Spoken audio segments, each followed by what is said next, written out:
Olá pessoal, tudo bem? Hoje a gente vai dar continuidade ao nosso estudo de sistemas de 2 graus de liberdade. Na última aula a gente viu como que a gente deriva as equações de movimento de um sistema de 2 graus de liberdade, utilizando a segunda lei de Newton, diagrama de corpo livre e assim por diante, e estudou a resposta desses sistemas de 2 graus de liberdade vibrando em vibração livre. E a partir disso a gente desenvolveu uma série de conceitos bastante importantes, que são as formas modais, os autovalores do sistema e as frequências naturais do sistema e assim por diante. A partir de hoje a gente começa a olhar para esses mesmos sistemas de 2 graus de liberdade, só que agora a gente está olhando para a resposta desses sistemas em vibração forçada. E a gente está considerando que essa força sendo aplicada as coordenadas independentes desse sistema, ou as massas desse sistema, são forças harmônicas. Então vamos lá. Bom, então, como eu havia dito na nossa última aula, a gente aprendeu a determinar as equações do movimento do meu sistema. Se a gente pensar então num sistema de 2 graus de liberdade, o mais genérico possível, a gente chega nessas equações do movimento aqui. Elas são um pouquinho diferentes daquelas equações, daquele sistema matricial que a gente derivou na nossa última aula. Mas, na verdade, isso daqui representa um sistema de 2 graus de liberdade mais genérico possível. A gente percebe aqui que as matrizes de amortecimento e a matriz de rigidez, elas são matrizes cheias, o que significa que esse sistema é, de algum modo, acoplado pelo amortecimento e é acoplado pela rigidez. Mas a gente percebe que, diferentemente daquele sistema da última aula, a matriz de massa também é cheia, significando que esse sistema também é acoplado através das massas. Isso é possível, a gente não discutiu isso a fundo, mas é possível ter uma matriz de massas cheia, significando que o sistema é acoplado através da massa. Bom, como eu falei, isso daqui é o conjunto de equações de movimento de um sistema de 2 graus de liberdade mais genérico possível. A gente tem então aqui um sistema amortecido, porque existe uma matriz de amortecimento não nula, e a gente tem aqui um vetor força lá no lado direito da equação, significando que o sistema é de fato forçado. Bom, vamos imaginar que essas forças aqui aplicadas ao sistema, força 1 é a força aplicada à minha primeira massa e força 2 é a força aplicada à segunda massa. Vamos imaginar que essas forças sejam forças harmônicas. Então eu tenho lá a amplitude da minha força número 1, porque esse J pode variar entre 1 e 2. Quando J for igual a 1, eu estou falando da amplitude da força que age sobre a massa 1. Né? Multiplicando uma função harmônica e ômega-t. Ômega é a frequência da força sendo aplicada. E eu posso ter aqui, também na massa 2, quando J é igual a 2, uma amplitude F02, que é a amplitude da força sendo aplicada na massa 2, vezes a função harmônica. Portanto, uma força harmônica sendo aplicada na massa 2. Bom, a solução provisória desse sistema, a gente já viu, é muito análoga à solução que a gente achava para um sistema de 1 grau de liberdade, sendo excitado por uma força harmônica. A gente sabe que a resposta, na verdade vão ser duas respostas, né? Porque o sistema tem 2 graus de liberdade, portanto eu vou ter uma resposta para J igual a 1, que se refere à resposta da massa 1, e J para a massa 2. Né? Essas respostas aqui, elas têm que ter o mesmo jeito das forças que estão sendo aplicadas. Né? Então, se a gente comparar essas duas expressões, elas são bastante parecidas. Então, a gente está assumindo que a solução desse sistema, a solução permanente, que é a solução devido à ação das forças, ela pode ser expressa da mesma forma que a força é expressa. Então, nos resta agora determinar a amplitude de deslocamento de cada uma dessas massas devido à ação das forças. Essa daqui é então uma solução provisória, porque a gente ainda não tem explicitamente o valor de x, nem para a massa 1, nem para a massa 2. Bom, assumindo que isso daqui é então uma solução para o nosso problema, a gente pode pegar essa solução e plugar dentro dessas equações. Primeiramente, a gente pega x1, deriva ela duas vezes, pluga aqui dentro do vetor de aceleração, pega x1, deriva uma vez e pluga aqui dentro, e x tal como é, dentro da expressão para x1 aqui, dentro do valor de x1. Repete a mesma coisa para x2, e manipulando essa expressão, então, com a solução já inserida dentro dela, a gente chega num sistema de equações algébricas, que não é mais um sistema de equações diferenciais, né? Bom, esse sistema de equações algébricas é bastante interessante. Primeiro porque a gente percebe que ele é função da frequência da força, né? E a gente percebe aqui que essa matriz aqui ela é chamada de matriz de impedância. Se a gente recapitular as nossas aulas de dinâmica, a gente entende que impedância nada mais é do que uma medida da capacidade que o sistema tem de reagir ou de impedir a resposta do sistema mediante a ação de uma força. Impedância, trocando em miúdos ou sintetizando, nada mais é do que a força dividido pelo deslocamento do meu sistema. Então, se eu tenho um sistema de altíssima impedância, significa que eu estou colocando uma força enorme no meu sistema e o deslocamento dele é muito pequeno. Do mesmo modo que se o meu sistema tem uma impedância bastante baixa, significa dizer que mesmo colocando uma forcinha muito pequena atuando nesse sistema, o deslocamento vai ser altíssimo, então a impedância é baixa. Só que a impedância ela é função da frequência. Se a gente pensar num sistema de 1 grau de liberdade, por exemplo, a gente sabe que essa relação entre a força aplicada e o deslocamento do sistema, ou seja, a impedância, ela vai depender da frequência com a qual a gente aplica essa força.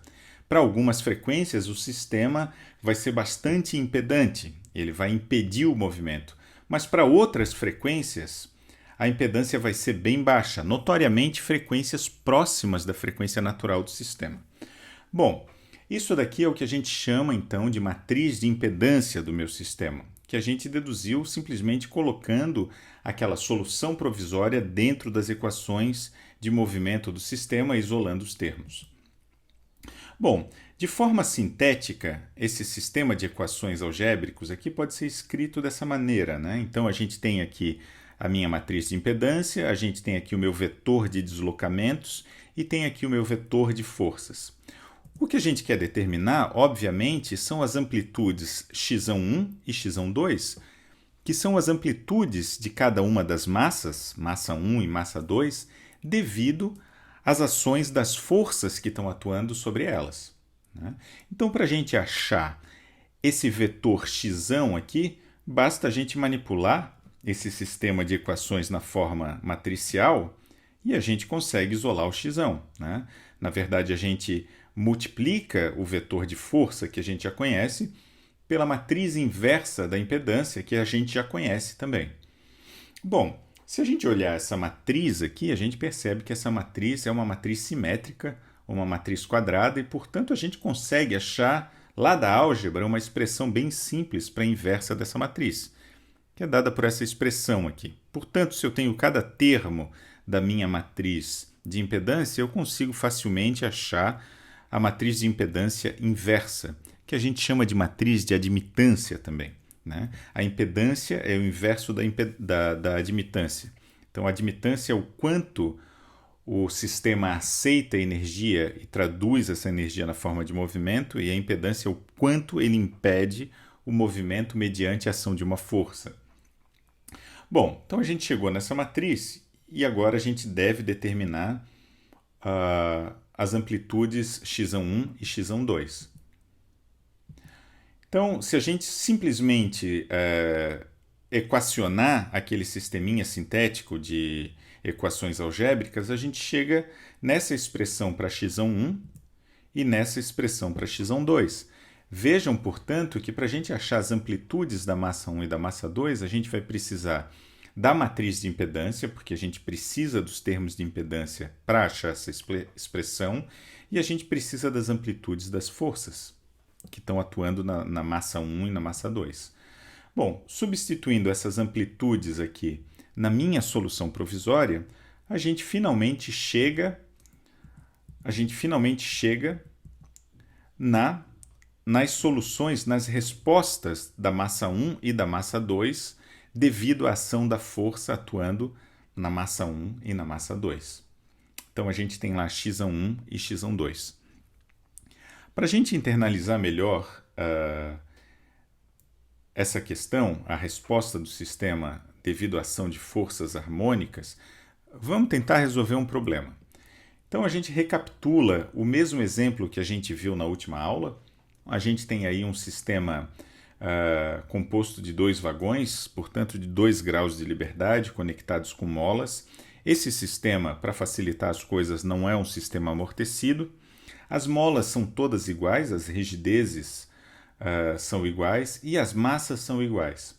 A única diferença para o exemplo da aula passada é que agora a gente tem uma força harmônica com amplitude F01 atuando na massa 1 e com frequência ômega. Na massa 2 não tem força nenhuma. E o que o problema pede é o seguinte: primeiro, determinar a resposta em regime permanente desse sistema, que é aquela resposta que a gente acabou de determinar. E depois ele pede para representar a resposta desse sistema através de 2 curvas. A primeira é uma curva que me dá a amplitude de deslocamento da massa 1 vezes k, dividido por F, magnitude da força atuando na massa 1. E a segunda curva é, na verdade, a amplitude de movimento da massa 2, multiplicando pela rigidez, dividindo pelo módulo da força sendo aplicada na massa 1. Bom, vamos resolver então a questão A primeiro, né? Então a gente monta aí as equações do movimento do meu sistema a partir da segunda lei de Newton e do diagrama de corpo livre. Essas equações já foram montadas na última aula. A única diferença é que lá no vetor de força vai aparecer no elemento 1 desse vetor essa força que está sendo aplicada na massa 1. Né? Bom, a partir desse sistema de equações do movimento, a gente consegue determinar, pela expressão que a gente acabou de ver nos slides passados, a gente consegue determinar a matriz de impedância do sistema. E a partir da matriz de impedância, a gente consegue determinar a resposta permanente de cada uma dessas massas, x1 e x2. Então, se a gente olhar para a matriz de impedância, para a expressão da matriz de impedância que a gente tem, que a gente apresentou nos slides anteriores, e substituir os termos, a gente vai ter a seguinte matriz de impedância para aquele sistema que a gente acabou de ver. Então, a partir dessa matriz de impedância, a gente consegue determinar o x1 e o x2. E essa é a expressão final da resposta permanente da massa 1 e da resposta permanente da massa 2. Então, a gente determinou, acabou de resolver a questão A. É realmente bastante simples, né? Então, quando a gente tem uma força sendo aplicada no nosso sistema de 2 graus de liberdade, a resposta permanente dele, a resposta devido à ação da força, ela é muito simples, muito fácil de ser calculada. É só implementar aquelas fórmulas que a gente tem da matriz de impedância e da resposta do sistema. Agora, a parte mais interessante desse exercício é a gente tentar pegar essa expressão para x1, multiplicar por k, dividir por f e plotar essa expressão em função da frequência. A gente percebe que x1 está aqui, x2 está aqui, e tanto x1 quanto x2 são funções da frequência ômega, ou seja, a frequência da força que está sendo aplicada na massa 1. Se a gente, então, isolar o x1, a gente tem essa expressão que a gente acabou de achar, e se a gente dividir tanto o numerador quanto o denominador dessa expressão por k, a gente consegue reescrever essa expressão da seguinte maneira. É uma forma mais intuitiva de entender o que está acontecendo na resposta x1 do sistema. Então, se a gente perceber bem, se a gente dividir isso daqui por k, vai aparecer um termo 3 aqui que a gente está substituindo por ômega 2 sobre ômega 1. Se a gente lembrar aquele mesmo sistema que a gente está resolvendo da última aula, a gente resolveu o problema de alto valor e alto vetor do sistema e determinou as frequências naturais daquele sistema. A primeira frequência natural é dada por essa expressão aqui, raiz quadrada de k sobre m, e a segunda frequência natural é raiz quadrada de 3k sobre m. Portanto, se eu dividir ômega 2 por ômega 1, eu tenho, na verdade, 3. 3 nada mais é do que ômega 2 sobre ômega 1 ao quadrado, né? Então, manipulando aqui, dividindo tanto o numerador quanto o denominador por k, a gente chega nessa expressão. A mesma coisa para a expressão da amplitude de deslocamento da massa 2, se a gente dividir o numerador e o denominador por k, a gente chega nessa expressão aqui, é análoga à outra. E agora a gente pode plotar essas expressões e a gente consegue perceber coisas bastante interessantes na resposta desse sistema. Bom, se a gente olhar a primeira curva, então, a gente vai ter aqui então, a resposta do sistema, né? Basicamente, é a amplitude normalizada por K sobre F1, é a amplitude da massa 1, e aqui a gente tem a amplitude da massa 2, em função da força, à medida em que a força vai variando a frequência ômega. Então, aqui no eixo X, a gente tem ômega, que é a frequência da força, dividido por ômega 1, e aqui a mesma coisa, a gente tem a frequência da força dividido por ômega 1. Então, se a gente mantém a amplitude da força F10 e vai variando a frequência dessa força, lá no limite de quando a frequência é igual a zero, o deslocamento estático do sistema é perto de 1. À medida, a gente está olhando, novamente, a gente está olhando para a resposta da massa 1. Né?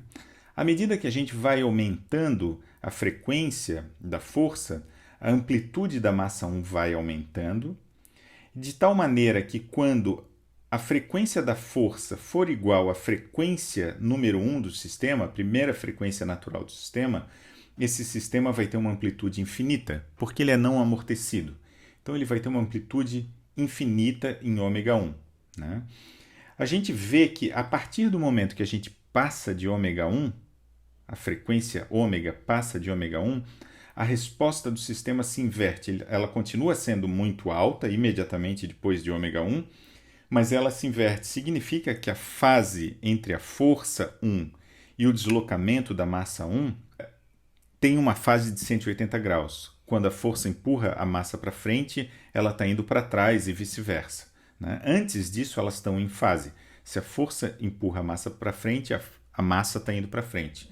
Bom, a gente vai aumentando a frequência dessa força até que a frequência da força atuando na massa 1 tem uma frequência igual a ômega 2. Ômega 2 dividido por ômega 1 é em torno de 1,7. E aí a gente percebe que a amplitude da massa 1 de novo vai ter uma amplitude infinita. A partir do momento que a gente passa dessa frequência ômega 2, de novo ela inverte fase. E à medida que a gente vai aumentando cada vez mais a frequência da força atuando na massa 1, o deslocamento da massa 1 vai diminuindo assintoticamente e tende a zero para uma frequência ômega muito alta. Né? Agora, se a gente comparar o movimento da massa 1 com o movimento da massa 2, a amplitude da massa 2, a gente percebe o seguinte, que numa frequência antes da frequência natural número 1, as duas massas estão se movendo, e quando a gente chega perto da frequência ômega 1, as duas massas vão ter uma amplitude muito grande, muito embora a força seja só aplicada na massa 1. Né? Elas vão ter uma amplitude muito grande. E além disso, elas estão em fase, porque o sinal das duas é exatamente igual. Né? Quando a gente passa de ômega 1, elas continuam tendo o mesmo sinal, só que inverteu a fase aqui. Significa que a fase entre a força e o deslocamento dessas massas é de 180 graus. Aí a gente vai subindo a frequência e a gente percebe que a partir de um certo ponto, a minha massa 1, a partir desse ponto aqui, a minha massa 1 ela passa a ter uma frequência, ela passa a ter um deslocamento em fase com a força, mas a massa 2 passa a ter um movimento em antifase com essa força. Do mesmo modo que quando a gente chega com a frequência ômega perto de ômega 2, as duas massas vão ter amplitudes infinitas, só que elas vão ter uma diferença de fase de 180 graus. À medida que a massa 1 tem uma amplitude muito grande, está indo para a esquerda, a massa 2 está indo para a direita. Ou seja, à medida que o ômega vai chegando perto de ômega 2, esse sistema passa a vibrar no segundo modo que a gente já viu, e esse segundo modo, o movimento das massas está em antifase. À medida que a gente passa de ômega 2, elas continuam em antifase, e à medida que a gente vai aumentando essa frequência, as amplitudes dela vão diminuindo, né? Vão ficando cada vez menores. Agora, existe uma coisa bastante interessante nesse gráfico aqui. Vejam bem, o nosso sistema ele tem uma força sendo aplicada na massa 1, e essa frequência dessa força está variando. A amplitude da força é constante, mas a frequência da força está variando, e aqui a gente percebe o comportamento da amplitude de cada massa. O que é interessante nesse gráfico aqui é que mesmo a força sendo aplicada na massa 1, vai existir uma frequência em que a força sendo aplicada na massa 1 vai me dar um deslocamento nulo da massa 1. O deslocamento é nulo na massa 1, mas não é nulo na massa 2, o que é contraintuitivo. Se eu tenho uma força sendo aplicada na massa 1, a gente imagina que essa massa 1 vai estar se mexendo sempre. Não. Vai existir uma força em que eu aplique na massa 1 que mantém essa massa 1 parada, e toda essa energia passa para a massa 2. Então a massa 1 está parada e a massa 2 passa a ter um deslocamento, não muito grande, mas ela tem um deslocamento que é diferente de zero. Vamos tentar animar várias etapas desses dois gráficos através da nossa animação de um sistema de 2 graus de liberdade. Então aqui vocês podem ver que a minha razão de frequências, ômega sobre ômega 1, ela é menor do que 1. Ela está antes da frequência natural. Então aqui a linha achurada me diz a amplitude da massa 1, e a linha achurada vermelha me diz a amplitude da massa 2. É um pouquinho, em torno de 0,5 para a massa 2, é um pouquinho menor que a massa 1, e a massa 1 chega perto de 1, né? Então vamos aumentar um pouco mais essa razão de frequências, vamos chegar mais perto da frequência natural número 1 do sistema. Então aqui a gente tem uma razão de frequências mais ou menos em torno de 0,8, né? Antes da primeira frequência natural. A gente percebe então que as duas massas continuam a vibrar em fase, só que a amplitude de vibração das duas já é bem maior do que a amplitude de vibração do primeiro exemplo que eu dei. Agora, nesse terceiro exemplo, a gente já passou da frequência natural número 1. A gente está além delas. A gente percebe, então, que aqui a massa 1 tem um movimento de fase negativa em relação à força que está sendo aplicada nela, mas a massa 2 também tem um movimento negativo em relação à força que está sendo aplicada na massa 1. Portanto, as duas estão em fase, elas têm o mesmo sinal. E a gente nota que, de fato, elas estão em fase. Se a gente aumentar um pouco mais o valor de R, a gente chegou, então, naquele ponto em que existe a mesma amplitude de força sendo aplicada na massa 1, com uma frequência ômega que está definido aqui, né? É um pouco maior do que 1 esse ômega, mas que a massa 1 está completamente parada e a massa 2 agora está se mexendo. Mais para frente a gente vai entender que isso daí é o que a gente chama de princípio do neutralizador dinâmico, ou seja, quem está recebendo força é essa massa azul aqui, mas ela não se mexe. Quem está se mexendo, na verdade, é a massa 2.